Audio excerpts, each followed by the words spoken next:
नमस्कार दोस्तों, स्वागत है आप सभी का एक बार फिर से विनायक मेडिकल चैनल के अंदर। आज हम बात करेंगे कि कोरोना की तरह ही एक बीमारी बहुत ही ज़्यादा फैल रही है, उसे कंजक्टिवाइटिस कहते हैं। यानी कि आपकी आंखों के अंदर सूजन आ जाना, आंखों से पानी निकलना तथा आंखों के अंदर खुजली चलना या दर्द होना, ये सारे उसके लक्षण हैं। तो आज हम बात करेंगे कि ये आपको किस तरह से आपके आंखों को इफ़ेक्ट करता है, क्या ये आपके देखने की क्षमता को कम करता है, साथ ही साथ इसके क्या क्या साइन एंड सिम्टम्स हैं, इसे किस तरह ठीक किया जा सकता है और इसे फैलने से कैसे रोका जा सकता है। क्योंकि अक्सर देखा गया है कि अगर परिवार के अंदर या घर के अंदर किसी एक व्यक्ति को हो जाता है तो ये आसानी से किसी और व्यक्ति में भी हो जाता है। तो उसको कैसे रोका जाता है, तो आज पूरी जानकारी लेंगे कि होता क्या है एक्चुअली में।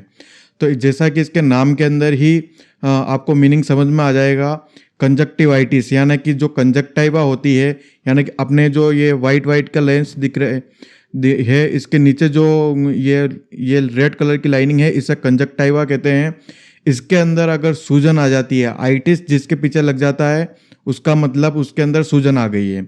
सूजन आ जाना या रेडनेस हो जाना, उसी के साथ में पानी निकलना आँखों से, खुजली चलना या दर्द होना, ये इसके साइन एंड सिम्टम्स हैं।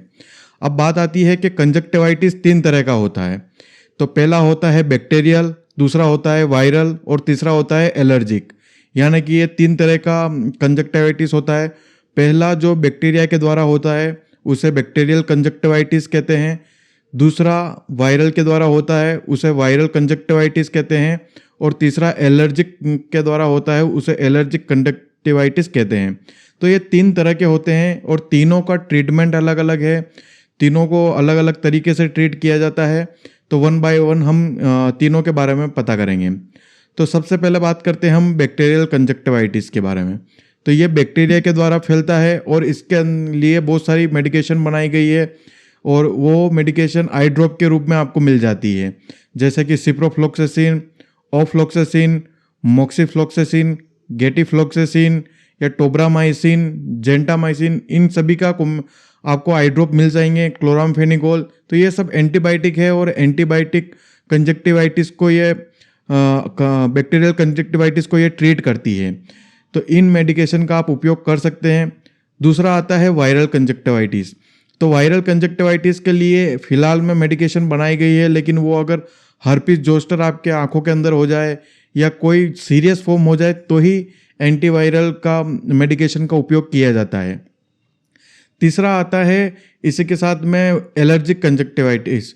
एलर्जी के अंदर बहुत सारे व्यक्तियों को किसी चीज़ से एलर्जी होती है, उसके कारण उनकी आंखों में सूजन आ जाती है, पानी आना शुरू हो जाता है और साथ ही साथ जलन शुरू हो जाती है और दर्द होता है। तो उसके लिए कौन सी आई ड्रॉप आती है, तो उसके लिए बहुत सारे आते हैं जिसके अंदर क्लोरामफेनिकोल मिलाया जाता है, नेफाजोलिन मिलाया जाता है और पॉलीमिक्स भी मिलाया जाता है। तो ऐसा करके एक सुतिन करके आई ड्रॉप आती है जिसका उपयोग एलर्जी के अंदर बहुत ही अच्छी तरीके से किया जाता है। तो बात करते हैं कि अभी की तारीख में आप कैसे पता करेंगे कि आपको बैक्टीरियल हुआ है या वायरल हुआ है या एलर्जिक हुआ है। तो मेन फैक्टर अपन पहले 2 के बारे में पता करते हैं कि वायरल और बैक्टीरिया के अंदर क्या डिफरेंस है। तो दोनों के अंदर इचिंग होती है, दोनों के अंदर दर्द होता है, दोनों के अंदर आंखों में सूजन आ जाती है, दोनों के अंदर रेडनेस देखने को मिलती है। लेकिन एक फ़र्क आता है, फ़र्क वो है कि जो बैक्टीरियल कंजक्टिवाइटिस है, जो बैक्टीरिया के द्वारा होता है, उसके अंदर आइलिड के बाहर आपको पस देखने को मिल सकता है या येलो डिस्चार्ज देखने को मिलता है, येलो कलर का। जब आप मॉर्निंग में उठते हैं तो उस समय आपकी पलकें चिपकी हुई मिलती है, यानी कि आपको बैक्टीरियल हुआ है। और वायरल के अंदर वाटरी डिस्चार्ज होता है, जो आपके पीली तरह का कोई भी पदार्थ आपको देखने को नहीं मिलेगा और सिर्फ पानी ही पानी देखने को मिलेगा। और सुबह आपकी आंखें चिपकी हुई नहीं होगी, लेकिन उसके साथ में आपकी आंखें लाल हो सकती है, दर्द कर सकती है, खुजली हो सकती है। तो ये सारे सिम्टम्स इसके अंदर देखने को मिल सकते हैं। तो ये मेन डिफरेंस है वायरल और बैक्टीरियल के अंदर। उसी के साथ हम बात करते हैं कि अब इनके ट्रीटमेंट की बात करें तो ड्रग ऑफ चॉइस कौन कौन से ट्रीटमेंट लिए जा सकते हैं। अगर आपको ऐसी कोई समस्या है तो आप सबसे पहले अपने डॉक्टर के पास जाइए, क्योंकि आपको जो ट्रीटमेंट है वो डॉक्टर बेहतर तरीके से दे सकता है। एजुकेशनल पर्पज से मैं आपको सारे ट्रीटमेंट बताऊंगा। तो बैक्टीरियल अगर आपको हुआ है तो सबसे पहले आप क्लोरामफेनिकोल यूज़ कर सकते हैं।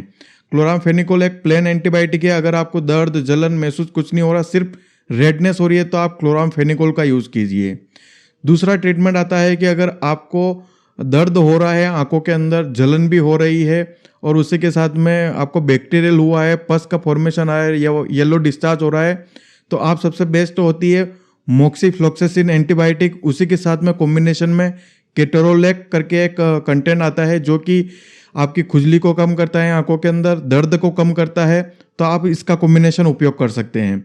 अगर आप इसका कॉम्बिनेशन नहीं मिलता है तो आप एक और कॉम्बिनेशन उपयोग कर सकते हैं जिसके अंदर मोक्सीफ्लोक्सासिन प्लस प्रेडनिसोलोन मिलाया जाता है। तो प्रेडनिसोलोन एक स्टेरॉइड है जो कि आपके इन्फ्लामेशन को कम करता है, सूजन को कम करता है, और मोक्सीफ्लोक्सासिन आपका एक एंटीबायोटिक है। अगर ये भी आपको अवेलेबल नहीं है और बच्चों के अंदर अगर ये प्रॉब्लम है तो आप उनके अंदर मोक्सीफ्लोक्सासिन प्लस डेक्सोमेथासोन करके एक कॉम्बिनेशन आता है, इसका उपयोग कर सकते हैं बच्चों के अंदर। तो ये 3 से 4 तरह की मेडिकेशन आप उपयोग कर सकते हैं।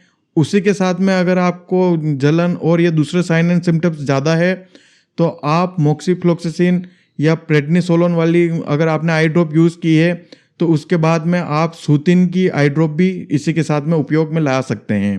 तो ये तो हो गई आपको बैक्टीरियल के लिए।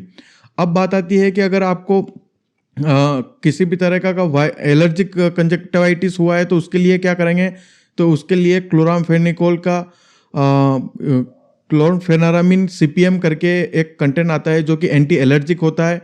इसका प्लेन भी मिलता है और ये कॉम्बिनेशन में भी आता है। और नेफाजोलिन करके भी एक कंटेंट आता है जो कि डीकंजेस्टेंट होता है, यानी कि आपके आंखों के अंदर जो एलर्जी हुई है उस एलर्जी को कम करता है, सूजन को कम करता है, पानी को आना कम करता है और आंखों को ड्राई रहने से बचाता है। अगर आपको वायरल हुआ है तो क्या कर सकते हैं, अगर आपको वायरल हुआ है तो आप वायरल एंटीवायरल ड्रॉप्स का उपयोग मत कीजिए, आप सिर्फ सिम्टोमेटिक ड्रॉप्स का उपयोग कीजिए। जैसे कि अगर आपको दर्द हो रहा है तो आप केटोरोलेक का ड्रॉप ले सकते हैं, उसके साथ में आप एंटीबायोटिक वाला ले सकते हैं, मोक्सीफ्लोक्सासिन और केटोरोलेक वाला, क्योंकि ये वायरल अपने आप ठीक हो जाता है 4 से 5 दिनों के अंदर। तो अब आपको क्या करना है, कैसे सावधानी बरतें कि आपको ये आगे दूसरे फैमिली मेम्बर को ना फैले। तो इसके लिए आपको अपने जो पर्सनल तौलिए है, टॉवेल्स है या हाथ पोंछने का, मुंह पोंछने का जो भी है वो एक दूसरे के साथ शेयर नहीं करना है। साथ ही साथ में अपनी आंखों को बार बार नहीं धोना है, हाथ को अच्छे से साफ सुथरा रखना है, क्योंकि अगर आप गंदे हाथ अपनी आंखों पर लगाते हैं तो आपको और ज़्यादा इन्फेक्शन होने के चांस बढ़ जाते हैं। इसी के साथ में अगर ये बीमारी आपको देखने से नहीं फैलती है, इसलिए ऐसा नहीं कि कोई व्यक्ति को अगर आई का इन्फेक्शन हो गया है तो आप उसकी आंखों में देखना ही बंद कर दे। ये देखने से नहीं फैलती, ये छूने से फैलती है। यानी कि आप अगर डायरेक्ट कांटेक्ट आता है उसके किसी भी पस से या वाटर से, अगर वो आपकी आंखों से उसकी आंखों में लग जाता है किसी भी तरीके से, आपके गंदे हाथों के द्वारा या तौलिए के द्वारा या किसी भी कपड़े के द्वारा, तो ही ये आपके शरीर के अंदर आ सकता है या अपनी आंखों को इफेक्ट कर सकता है। तो इस तरह से ये फैलता है। इन सावधानियों, आप अपने हाथों को अच्छी तरह से धोइए। ये सारी सावधानियां अगर आप रखते हैं तो ये इन्फेक्शन आपको नहीं फैलेगा। अभी की तारीख में बहुत ज़्यादा ही ये लोगों के अंदर देखने को मिलता है। तो आपको मैंने जो ट्रीटमेंट बताया है उसका उपयोग अपनी डॉक्टर की सलाह के साथ कर सकते हैं। और उसी के साथ में अगर आपको वीडियो अच्छा लगा हो तो हमारे चैनल को सब्सक्राइब कीजिए, वीडियो को शेयर कीजिए और लाइक कीजिए। इसी तरह के लेटेस्ट कंटेंट मैं आप तक पहुंचाने की पूरी कोशिश करूंगा। धन्यवाद।